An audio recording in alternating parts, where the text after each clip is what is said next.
Hi friends, welcome to కమ్మని అమ్మ రుచులు. ఈరోజు మన కిచెన్లో కాజు టమాటో కర్రీ, అది డాబా స్టైల్లో చేశాను. ఇది రైస్లోకి, చపాతీలోకి, రోటీలోకి చాలా బాగుంటుంది. ఈ రెసిపీని ఎలా చేయాలో వీడియోలోకి వెళ్ళి ఒకసారి చూద్దాము. ముందుగా గ్రేవీ కోసం 3 మీడియం సైజు ఉల్లిపాయల్ని తీసుకొని ఇలా ముక్కలుగా కట్ చేసుకోవాలి. 2 మీడియం సైజు టమాటాలను కూడా కట్ చేసుకొని ఇవి 2 స్పూన్లు కాజును కూడా వేసుకొని ఈ ముక్కలు మునిగే వరకు వాటర్ పోసుకోవాలి. ఇప్పుడు ఈ గిన్నెను తీసుకొని స్టవ్ మీద పెట్టి హై ఫ్లేమ్లో ఒక 10 నిమిషాలు ఉడికించుకోవాలి.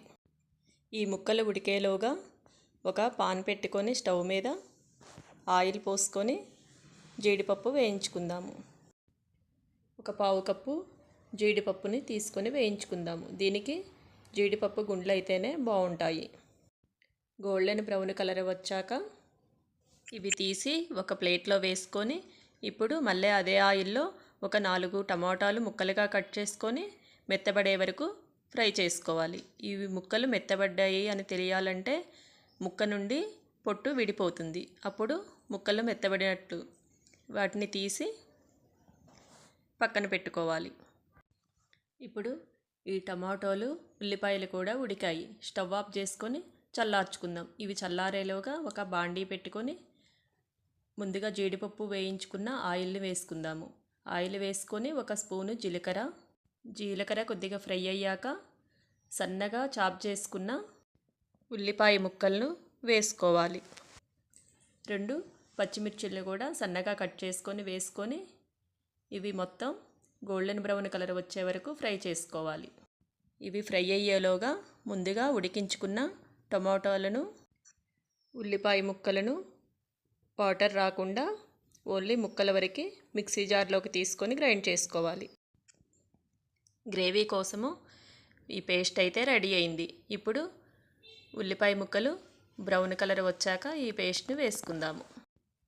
ఉల్లిపాయ ముక్కలు బాగా మగ్గాయి, గోల్డెన్ బ్రౌన్ కలర్ వచ్చాయి. ఇప్పుడు ఈ పేస్ట్ని వేసుకొని కలుపుకుందాం. ఒకసారి కలుపుకొని 1 స్పూను పసుపు, తగినంత కారము, రుచికి సరిపడా సాల్ట్ కూడా వేసుకొని కలుపుకోవాలి.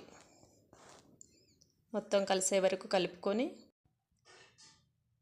ఇలా కలుపుకున్నాక 2 స్పూన్లు ధనియాల పౌడరు, 1 స్పూను జీలకర్ర, 1/2 స్పూను గరం మసాలా పౌడర్ కూడా వేసుకొని బాగా కలుపుకోవాలి. మొత్తం ఆయిల్ బయటకు వచ్చే వరకు ఇలా లో ఫ్లేమ్లో పెట్టుకొని ఉడికించుకోవాలి. ఆయిల్ అదిగోండి బయటికి వచ్చేసింది. ఇప్పుడు 2 స్పూన్లు గ్రీన్ పీస్ ఉంటే వేసుకోండి, లేకుంటే స్కిప్ చేసుకోవచ్చు. ఇప్పుడు ముందుగా వేయించి పెట్టుకున్న జీడిపప్పు గుండ్లను, టమాటో ముక్కలను వేసుకొని కలుపుకుందాము. ఇలా కలుపుకున్నాక కస్తూరి మేతి ఇలా నలుపుకొని వేసుకోవాలి. ఈ కస్తూరి మేతి వేయటం వల్ల మంచి ఫ్లేవరు, టేస్టు వస్తుంది ఈ గ్రేవీకి. గ్రేవీ తిక్కుగా ఉంది కదా, కొద్దిగా వాటర్ వేసుకుందాము. టమాటాలు, ఉల్లిపాయల ముక్కలు ఉడికించినప్పుడు వాటర్ ఉన్నాయి కదా, అవి వేసుకుందాము. కావాల్సి ఉంటే కొద్దిగా వాటర్ కూడా వేసుకోవచ్చు. వాటర్ వేసాక కొద్దిగా ఒక ఉడుకు వస్తే సరిపోతుంది.